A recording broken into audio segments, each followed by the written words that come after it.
ሰላም ጤና ይስጥልን ክቡራን ተመልካቾቻችንና አድማጮቻችን ዘውዱ መንግስቴ ነኝ ከዚህ ከአገር እንግሊዝ። አሁን የዘውዱ ሾው አጫጭር ዜናዎችን አቀርብላችኋለሁ፣ አብራችሁን ቆዩ። በቅድሚያም ርዕሶቹን እንሆ። የሸዋ ፋኖ ታላላቅ ጀብዶችን ፈጸመ። የቴዲ አፍሮ ስታዲየም በፖሊሶች ተዘረፈ። የምርጫ ጣቢያዎች ተዘጉ።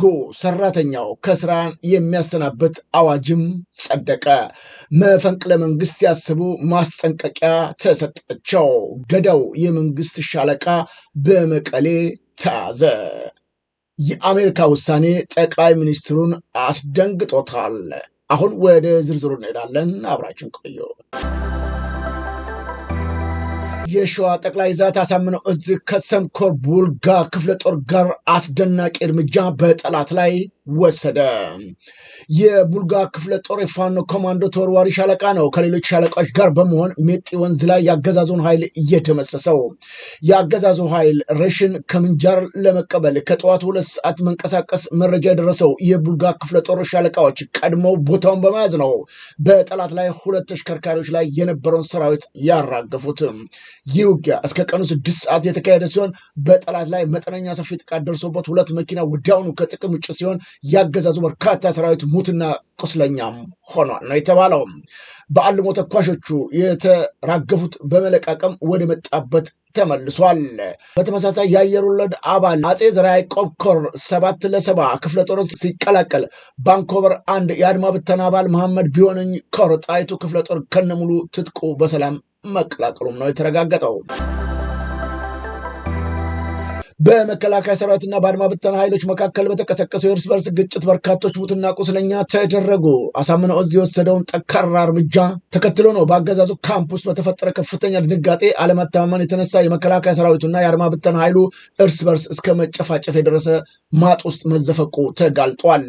በይፋትና ጥሙጋ አውራጃ ነው አርመን ዙሪያ በጠላት ካምፕ ውስጥ በተካሄደ እርስ በርስ ተኩስ በርካቶቹ ሙትና ቁስለኛ መሆናቸው የታወቀው።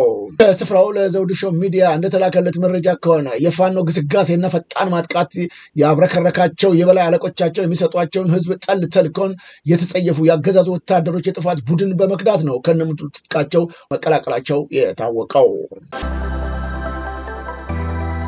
የኦርቶዶክስ እምነት ተከታዮች አሸባሪ ተባሉ። ከአልሸባብና ሌሎች የሽብር ቡድን ጋር በመተባበር ተጠርጥረዋል የተባሉ 5 የኢትዮጵያን ኦርቶዶክስ ተዋሕዶ ቤተክርስቲያን አገልጋዮች ናቸው ፍርድ ቤት እንዲቀርቡ የተደረገው። እኛ እምነታችን ኦርቶዶክስ ክርስቲያን ስንሆን ስራችንም ቤተክርስቲያንን ማገልገል ነው ከተባለው ቡድን ጋር በእምነትም ሆነ በግብርም የሚያገናኘን አንዳችም ነገር የለም ብለዋል ተጠርጣሪዎቹ። ሶማሊያ የተባለ ሀገርም በስም ካልሆነ በስተቀር ቤት በኩል እንዳለ እንኳን አናውቅም ሲሉ ነው ተጠርጣሪዎቹ ለፍርድ ቤት ምላሻቸውን የሰጡት። ሆን ተብለው የኢትዮጵያን ኦርቶዶክስ ቤተክርስቲያንን ለማዳከም እየተደረገ ያለው ጥረት አሁንም የቀጠለ ሲሆን በተለይም መንግስት ስራዬ ብሎ ነው የተያዘው። ከአሸባሪ ኃይል ጋር ትሰራላችሁ ብሎ የኢትዮጵያን ኦርቶዶክስ ተዋሕዶ እምነት ተከታዮችን ለፍርድ ቤት ማቅረብ እጅግ ፌዝ ነው ብለውታል በርካቶቹ። ይሁን እንጂ በዚህ ጉዳይ ላይ የኢትዮጵያን ኦርቶዶክስ ተዋሕዶ ቤተክርስቲያን ሲኖዶስ የሚሰራቸው ስራዎች ደካማ መሆን፣ በቦታውም የተሰገሰጉት የራሱን የብልጽግና ጉዳይ አስፈጻሚዎች በመሆናቸው ዛሬም በእምነቱ ተከታዮች ላይ አንገት የሚያስደፋ ተግባር እየተፈጸመ እንደሚገኝም ነው የተገለጠው። የቴዲ አፍሮ ንብረቶች መዘረፉ ህዝቡን አስቆጣ። ሀገር የሞተበት ህዝብ መታያ ምልክቱ ይህ ነውም ተብሏል። በአንጋፋው ድምፃዊ ቴዎድሮስ ካሳሁን ወይም ቴዲ አፍሮ ላይ እየደረሰ ያለው ጫናና ወከባ ህግን በመጣስ መልኩ ይበልጥ አደገኛ እርምጃ ወዳለበት ደረጃ መሸጋገሩን ነው በርካታ ኢትዮጵያኖች በውጭም በሀገርም የሚገኙ እየገለጹ የሚገኙት። የፌዴራል ፖሊስ የደንብ ልብስ የለበሱ መሳሪያ የታጠቁና በፌዴራል ፖሊስ ተሽከርካሪ የመጡ ታጣቂዎች ናቸው ሲኤምሲ አካባቢ የሚገኘውን የቴዲ አፍሮ የግል ስቱዲዮ እና ቢሮ በኃይል ሰብረው መግባታቸውን የአይን እማኞችና የቅርብ ምንጮች አረጋግጠዋል። ይህ ህገወጥ ኃይል እርምጃ የተፈጸመበት ከምሽቱ 3 ሰዓት አካባቢ መሆኑ የታወቀ ሲሆን ታጣቂዎቹ ወደ ስቱዲዮ ጥሶ ለመግባት ህንፃው ጥበቃ ወይም ዘበኛ በከፍተኛ ሁኔታ መደብደባቸውም ነው የተነገረው። የህግ አስከባሪ አካላቶች መደበኛውን የህግ አግባብ እና የፍርድ ቤት የብርበራ ትዕዛዝ ወደ ጎን በመተው ነው በምሽት የዜጎችን የስራ ቦታ እና የግል ንብረትን በኃይል መስመራቸው የሀገሪቱን የፍትህ ስርዓትና የዜጎችን ደህንነት ክፉኛ ጥያቄ ውስጥ የሚከት ድርጊት ሆኗል ነው ያሉት እነዚሁ ኢትዮጵያውያኖች። ከዚህ ኃይል እርምጃ ባሻገር የጉዳዩ አሳሳቢነትና እጅግ ከፍ የሚያደርገው የተሰበረው ቢሮ ይዘትና የተወሰዱ ንብረቶች ጉዳይ እንደሆነም ተጠቁመዋል። ይህ ስቱዲዮ ቴዲ አፍሮ እንደ ዋና ቢሮ የሚጠቀምበት የፈጠራ ስራዎችን የሚያዘጋጅበት ለህዝብ ጆሮ ያልደረሱ አዳዲስ የሙዚቃ ስራዎችን እና ግጥሞችን የሚገኙበት እንዲሁም አዳዲስ ሀሳቦች የሚጽፉበት እጅግ ምስጢራዊና ጥብቅ የጥበብ ማህደር ቢሮ እንደነበረም ታውቋል። በስፍራው በርካታና ውድ የሆኑ የአእምሮ ንብረቶች የሚገኙ ሲሆን አሁንም በወጡ አዳዲስ መረጃዎች መሰረት ሰብረው የገቡት የፖሊስ አባላቶች ከስቱዲዮ ውስጥ 2 ላፕቶፖችንና ስፒከሮችን፣ የሙዚቃ ማቀነባበሪያ መሳሪያዎችን እንዲሁም የተለያዩ የስቱዲዮ እቃዎችን ወስደው መሄዳቸው ነው የተረጋገጠው። በዚህም ምክንያት በአዲስ አበባም ሆነ በሌሎች የኢትዮጵያ ግዛቶች እንዲሁም በውጭ ዓለም የሚገኙ ኢትዮጵያኖች ቁጣቸውን በማሰማት ላይ ይገኛሉ።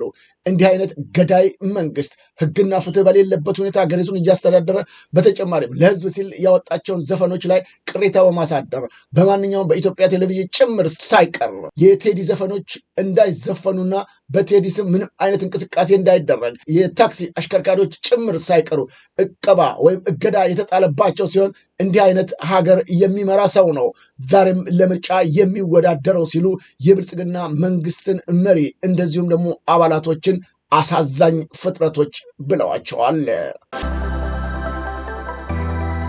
22 የምርጫ ጣቢያዎች መዘጋታቸውን ምርጫ ቦርድ አሳወቀ። የኢትዮጵያ ብሔራዊ ምርጫ ቦርድ የምርጫ ግን ባልተከተሉ መንገድ ሲሰሩ አግኝቻቸዋለሁ ያላቸውን ነው 22 የምርጫ ጣቢያዎች መዝጋቱን ያሳወቀው። ምርጫ ቦርዱ እስካሁን ሲያከናውን የቆየውንና በየካቲት 28 እስከ ሚያዝያ 14 2018 ዓ.ም ሲካሄድ የቆየውን እና ሚያዝያ 15 2018 ዓ.ም የተጠናቀውን የመራጮች ምዝገማን በተመለከተ በተያያዥ ጉዳዮች ላይ ጋዜጣዊ መግለጫም ሰጥቷል። መግለጫውን የሰጡት የቦርዱ ሰብሳቢ ወይዘሮ ሜላት ወርቄ ኃይሉ በአፈጻጸም ችግር ምክንያት የተዘጉ የምርጫ ጣቢያዎች መኖራቸውንም ገልጸዋል። እነዚህ ምርጫ ጣቢያዎች በኦሮሚያ፣ በአማራ፣ በሐረሪና በሲዳማ በሶማሌ ክልል እንደሚገኙም ነው ያብራሩት። ለመሆኑ 22 የምርጫ ጣቢያዎች ተዘጉ ይሉናል። ይሁን እንጂ በእነዚህ አካባቢዎችም ሆነ በአጠቃላይ በትግራይ ሆነ በአማራ ምንም አይነት ምርጫ እንደማይካሄድ እየታወቀ በዚህ ሁኔታ ምርጫ ሂደቱ ይቀጥላል መባሉ ምርጫ ቦርድን ጭምር አስተዛዛቢ በታሪክ የሚያስወቅሰው ተግባር እያከናወነ ይገኛልም ተብሏል። የመንግስት ሰራተኛን የሚያባርር አዋጅ ጸደቀ። በተከታታይ 5 ቀን ከቀረ ያለምንም ማስጠንቀቂያ እንደሚባረር ነው አዋጁ ያጸደቀው። የፌዴራል ጠቅላይ ፍርድ ቤት ሰበር ሰሚ ችሎት በሰበር መዝገብ ቁጥር 49795 ላይ የሰጠውን የህግ ትርጉም በአዲስ ውሳኔ ተሽሯል። ይህ ለውጥ በመዝገብ ቁጥር 271726 ላይ በተሰጠው ውሳኔ የተካተተ መሆኗል ተብሏል። አሰሪና ሰራተኛ በተከታታይ ለ5 ቀናት ከስራ ሲቀር የስራ ውሉን ለማቋረጥ ለእያንዳንዱ ቀን ጽሁፋዊ ማስጠንቀቂያ እንደማያስፈልጋቸውም አስረድቷል። የውሳኔ ዝርዝር ሁኔታውን በተመለከተም ቀደም ሲል የነበረው የህግ ትርጉም 1249795 አዲሱ የህግ ትርጉም በ271726 ዋና ይዘት አሰሪው ሰራተኛው ለሚቀርብለት እያንዳንዱ ቀን ጽሁፋዊ ማስጠንቀቂያ ካልተሰጠ በስተቀር የስራ ውሉን ማቋረጥ አይችልም። ሰራተኛውን በአዋጁ ከተሰጡት እረፍቶችና ልዩ ፈቃዶች ውጭ ለ5 ተከታታይ የስራ ቀናት ከስራ ከቀረ አሰሪው ጽሁፋዊ ማስጠንቀቂያ ሳያስፈልገው የስራ ውሉን ማቋረጥ ይችላል ብለዋል። የመፈንቅለ መንግስት ሙከራ ሊያደርጉ ባሰቡት ላይ ማስጠንቀቂያ ተሰጠ። ሌተናንት ጀነራል ታደሰ ወረደ ነው በጊዜያዊ አስተዳደሩ ላይ የሚቃጣ መፈንቅለ መንግስት እንደማይሞከር ያስጠነቀቁት። የትግራይ ክልላዊ ጊዜያዊ አስተዳደር ፕሬዝዳንት ሌተናንት ጀነራል ታደሰ ወረደ ህወሓት ነባሩ መንግስት ይመለስ ሲል ያስተላለፈው ውሳኔ አደገኛና ግጭትን የሚጋብዝ መሆኑንም ገልጧል። ጀነራሉ በጊዜያዊ መንግስቱ ላይ መፈንቅለ መንግስት ለማድረግ ማሰብ ወይም ማቀድ በተግባር ተቀባይነት የሌለው ተግባር መሆኑን አስገንዝበዋል። ማስጠንቀቂያም ሰጥተዋል። ፕሬዝዳንቱ አክለውም ስልጣን እለቃለሁ በሚል የተሰራጨው መረጃም የተሳሳተ መሆኑን ስልጣናቸው በደቡብ ውሳኔ እንደማይለቁም በጽኑ አስታውቀዋል። የክልሉ የዕለት ተዕለት የመንግስት ስራዎችን በተለመደ መዋቅር መቀጠል እንዳለባቸው አሳስበዋል። ህወሓት ከሰሞኑ ከጦርነት በፊት የነበረውን ምክር ቤት ስራ ይጀምራል የሚለውን መግለጫ ማውጣቱም አይዘነጋም። ይሁን እንጂ ፕሬዝዳንቱ የመፈንቅለ መንግስት ሙከራ ለማድረግ ማሰብ እጅግ አደገኛ ነው ሲሉ በድጋሚ አስጠንቅቀዋል። በባህር ዳር ግድያ በመፈጸም ያመለጠው ሻለቃ መቀሌ ላይ በቁጥጥር ስር ዋለ። በባህር ዳር ከተማ ነው አሰቃቂ ወንጀሎችን ፈጽሞ ተሰውሮ የነበረውና መቀሌ ከተማ መኖሩ ተረጋግጦ በትግራይ ክልል ፖሊስ በቁጥጥር ስር የዋለው ያምራል አለበል አለሙ እጁ ተጠርንፎ ወንጀሉን ወደ ፈጸመበት ባህር ዳር ከተማ እንዲገባ ተደርጓል። ያምራል አለበል አለሙ የአማራ ክልል ጸጥታ ኃይል አባል የነበረ ሲሆን ማለት ማሩ የምትባልን አንዲት ወጣት ላይ እጅግ አሰቃቂ አስገድዶ መድፈር የግድያ ወንጀል ፈጽሞ ከባህር ዳር ቢሰወርም በብዙ ክትትል ከተደረገበት በኋላ ነው በመቀሌ ከተማ በትግራይ ክልል ፖሊስ መያዙ የተረጋገጠው። ተጠርጣሪው የተረከበው የባህር ዳር ከተማ አስተዳደርም የፖሊስ ተቋም የህዝብ ደህንነትን ለመጠበቅ የቆመ ነው፣ ተጠርጣሪውን አስነዋሪ ድርጊት የፖሊስ ተቋም በፍጹም አይወክልም ሲልም ገልጿል። ድርጊቱ መላውን የክልሉን ህዝብና የፖሊስ ሰራዊቱን በእጅጉ ያሳዘነ መሆኑንም አክሎ ተናግሯል። አሁን ላይ ምርመራው እየተጣራ እንደሚገኝና ምርመራ ሂደቱም ተጠናቆ የፍርድ ቤት ውሳኔ ሲያገኝ ውጤቱን ለህዝብ ይፋ ይደረጋልን ብሏል። የአማራ ክልል ፖሊስ በተደጋጋሚ ጊዜያቶች በኢትዮጵያ የሚፈጸሙ ወንጀሎች ሆን ተብለው ታቅደው የተሰሩ ቢሆንም ይሁን እንጂ በመንግስት በኩል በተደጋጋሚ እንደሚታየው እርምጃ ለመውሰድ በመዘግየቱ ወይም ሆን ብሎ ለዚህ ድርጊት የተሳተፉትን አካላቶች ላለመያዝ በመፍቀዱ የሚደረጉ የወንጀል ድርጊቶች እየተበራከቱ የመጡ ቢሆንም ይሁን እንጂ በሶሻል ሚዲያዎች በተደጋጋሚ ጊዜያቶች መረጃዎቹ ለህዝብ ሲወጡ ግን እየተሯሯጠ ይዘነዋል የሚል ተግባሩ አሁን ምን እየሰራ ነው ይህ የመንግስት የጸጥታ አካል የሚል ወቀሳው እየበዛበትም ይገኛል። የፓርላማ አባሉ እየተፈጸመ ያለውን ወንጀል አጋለጡ።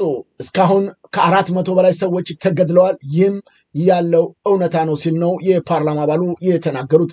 በደቡብ ኢትዮጵያ ክልል ኮሬ ዞን ለዓመታት ባልተፈታውና እስካሁንም በቀጠለው የንጹሃን ግድያ እስካሁን 400 በላይ አርሶ አደሮች መገደላቸውን ነው በፓርላማው የአካባቢው ተወካይ የተናገሩት። የፓርላማ አባሉ እስከ አምና ድረስ ብቻ ከ300 በላይ ሰዎች ተገድለዋል። ከዘንድሮ ጋር በአጠቃላይ ከ400 ሰዎች በላይ ተገድለዋል። ብዙ ሰው ደግሞ ቆስሏል። ይህ ያለ እውነታ ነው ሲሉም አጋልጠዋል። በፓርላማው ላይ ዝርዝር ጥናት ባይደረግም ለምሳሌ ገላና አካባቢ ጮሎ እና ጡርባ ከሁለት ቀበሌ ከሀገረ ማርያም ኮሬ ወደ 50 ሺህ ህዝብ ተፈናቅሏልም ሲሉ ነው የፓርላማ አባሉ የተናገሩት። በፓርላማ የሚገኙት እነዚሁ የፓርላማ አባላቶች እየተፈጸመ ያለውን ነገር በማውገዝ እርምጃ መውሰድ ሲገባቸው በቸልታ በማየታቸው ዛሬም ለኢትዮጵያ ውድቀት፣ መከራና ስቃይ መበራከት ትልቁን ኃላፊነት የሚወስዱት የፓርላማ ተወካዮች እንደሆኑም እየተገለጸ ይገኛል። አሁን ወደ ውጭ ዜናዎች እናመራለን። የአውሮፓ ህብረት ለኢትዮጵያ መንግስት የበጀት ድጋፍ ጀምራለሁ ማለቱ ከሰብአዊ መብቶች ተሟጋጅ ድርጅት በኩል የበረታ ትችት ገጠመው። የአውሮፓ ህብረት ለኢትዮጵያ መንግስት ይሰጥ የነበረውን የቀጥታ የበጀት ድጋፍ ዳግም ለማንቀሳቀስ በመወሰኑ ነው ህብረቱ አስቀድሞ ከያዘው አቋም አንጻር አሁን ላይ ከሀገሪቱ ያለውን የሰብአዊ መብቶች ጥሰት እንደ ማበረታታት ይቆጠራል ሲል ዓለም አቀፋዊ የሰብአዊ መብት ተሟጋቹ ሂውማን ራይትስ ዋች የወቀሰው። ሂውማን ራይትስ ዋች ህብረቱ ከዚህ ቀደም ሰብአዊ መብቶችን አያያዝ በከፋ ሁኔታ እየተባባሰ ነው ብሎ ያቆመውን በጀት አሁን ላይ በተመሳሳይና እየሰፋ ባለበት ሁኔታ መፍቀዱ ለምን አስፈለገ ሲልም ይጠይቃል። በጀቱ ጾታዊ ጥቃትን፣ የግዳጅ ማፈናቀልና በጅምላ ጭፍጨፋ ምክንያት እንደተቋረጠ አስታውሶ ተጠያቂነት ሳይኖር መጀመሩንም ተችቶታል። በዚህም ወቅት በአማራ በኦሮሚያና በትግራይ ክልሎች ያለውን የሰብአዊ መብቶች አያያዝ ሁኔታ በጎ የሚባል አለመሆኑንም አመላክቷል። የአውሮፓ ህብረት የዓለም አቀፍ አጋርነትን ኮሚሽነር ጆሴፍ ስኬል ከሳምንታት በፊት በአዲስ አበባ በሰጡት መግለጫ ከኢትዮጵያ ጋር ያለውን ግንኙነት ማስተካከል እንደሚያስፈልጉ ማንሳታቸውንም አስታውሰዋል። ሂውማን ራይትስ ዋች ሰዎቹ ይህንን በብርቱ የተቃወሙ ሲሆን ውሳኔው የተላለፈው በሰሜን ኢትዮጵያ በተቀሰቀሰው ጦርነት ምክንያት ድጋፍ እንደ አውሮፓ ዘመን አቆጣጠር በ2020 ጀምሮ ተቋርጦ ከቆየ በኋላ ነው ብለውታል። በወንጀል ድርጊት ላይ የተሳተፉ የመንግስት ባለስልጣናቶች፣ የመከላከያ ኃላፊዎች ጭምር ሳይቀሩ ለህግ ሳይቀርቡ እንደዚህ አይነት ድጋፍ መደረጉ እጅግ ስህተት እንደሆነም ተችቷል። ሂውማን ራይትስ ዋች የቴህራን ሰማይ ተኩስ እያስተናገደች ትገኛለች። ከተኩስ አቁም በኋላ ለመጀመሪያ ጊዜ ነው የቴህራን ሰማይ የተኩስ ድምፅ ማስተናገድ እየጀመረችው። በኢራን ዋና ከተማ ቴህራን ከትላንትና ምሽት ከፍተኛ ፍንዳታ ድምፅ የተሰማ ሲሆን በከተማው ሰማይ በጸረ ሚሳኤል ከፍተኛ የፍንዳታ ድምፅ የተሰማ ሲሆን የከተማው ሰማይ በጸረ ሚሳኤሎችን ብልጭታ ተሞልቶ አምሽቷል። የኢራን የዜና ምንጮች ዋቢ አድርገው አልጀዚራ እንደዘገበውን ከሆነ ከተኩስ አቁም ስምምነቱ በኋላ የኢራን አየር መቃወሚያዎች የቴህራን ሰማይ በተኩስ አስጨንቀውት አምሽተዋል ብለዋል። ለዚህም ተኩስ መነሻው ያልታወቁ በራሪ አካላቶች በቴህራን ሰማይ ላይ በመታየታቸው እንደሆነም ተናግሯል። ይህ ክስተት የተሰማው የእስራኤል መከላከያ ሚኒስትር ለዓለም አቀፉ መገናኛ ብዙሃን በሰጡት መግለጫ ኢራን ወደ ድንጋይ ዘመን እንመልሳታለን የሚል ጠንካራ ማስፈራሪያ በሰነዘሩ በጥቂት ሰዓታት ውስጥም እንደሆነ ታውቋል። በመጨረሻም የአሜሪካው መንግስት ውሳኔ የአብይ አህመድን አንገት አስደፍቶታል፣ አስደንግጦታል ተባለ። አሜሪካ ከኤርትራ ጋር ግንኙነት ልታድስ መሆኗ ነው ጭንቀት ውስጥ የከተተው የብልጽግናውን መሪ አብይ አህመድን። የዶናልድ ትራምፕ አስተዳደር በኤርትራ ላይ የተጣሉ አንዳንድ ማዕቀቦችን በማንሳት የሁለቱ ሀገራት ግንኙነት ወደ አዲስ ምዕራፍ ለማሸጋገር እየሞከረ መሆኑም ተሰምቷል። የዚህ ፖሊሲ ለውጥ ዋነኛ ዓላማ በኤርትራ ቀይ ባህር ዳርቻ ላይ ያለውን የኢራን ተጽዕኖ ለመገደብና የሁቲ አማጽያንን ስጋት ለመመከት እንደሆነም ተመልክቷል። የአሜሪካ ልዩ መልክተኛ ማሳድ ቡሉስ ከፕሬዚዳንት ኢሳያስ አፈወርቂና ከግብፁ ፕሬዚዳንት አልሲሲ ጋር ውይይት የጀመሩ ሲሆን ይህንን በስትራቴጂካዊ ጠቀሜታው ከፍተኛ በሆነ የቀይ ባህር ቀጠና አዲስ የጂኦፖለቲካዊ ሽግግር ሊፈጥር እንደሚችልም ተናግረዋል። ይህንን የአሜሪካን መንግስት ውሳኔ የሰማው አብይ አህመድ ድንጋጤ ውስጥ መግባቱ ነው የታወቀው። ጠዋትና ማታ በየቀኑ በጦር ጀነራሎችም ጭምር ሳይቀር እሱ ራሱም የፓርላማ ሰዎችም በየቀኑ እየተነሱ ቀይ ባህር እየኛ ነው፣ ቀይ ባህርን እንወስዳለን ሲሉ እንዳልነበረ ሁሉ ዛሬ አሜሪካ ከኤርትራ ጋር ባላት ጥብቅ ቁርኝነት አካባቢው ልትቆጣጠር መሆኑና እንደዚሁም ኤርትራም የተጣለባት ማዕቀብ እንዲነሳላት መልካም ስምምነት ላይ መድረሳቸው እየተገለጸ መሆኑን እየሰማው አብይ አህመድ ድንጋጤ ውስጥ ገብቷል ብለዋል አንዳንድ የፖለቲካ ተንታኞች። ክቡራን ተመልካቾቻችንና አድማጮቻችን ለአሁኑ ያቀረብኩላችሁ የዘውዱ ሾው አጫጭር ዜናዎች እነዚህን ይመስሉ ነበረ። በቀጣይ ዝግጅታችን እስከምንገናኝ የዘውዱ ሾው ሚዲያን ሼር፣ ላይክ እና ሰብስክራይብ በማድረግ ወዳጅ ቤተሰቦቻችን እንድትሆኑ ከወዲሁ በማክበር እንጋብዛለን። ከዜናዎቹ ጋር እስካሁን አብሬያቸው የነበርኩትን የዘውዱ መንግስት የነበርኩ። ጤና ይስጥልኝ።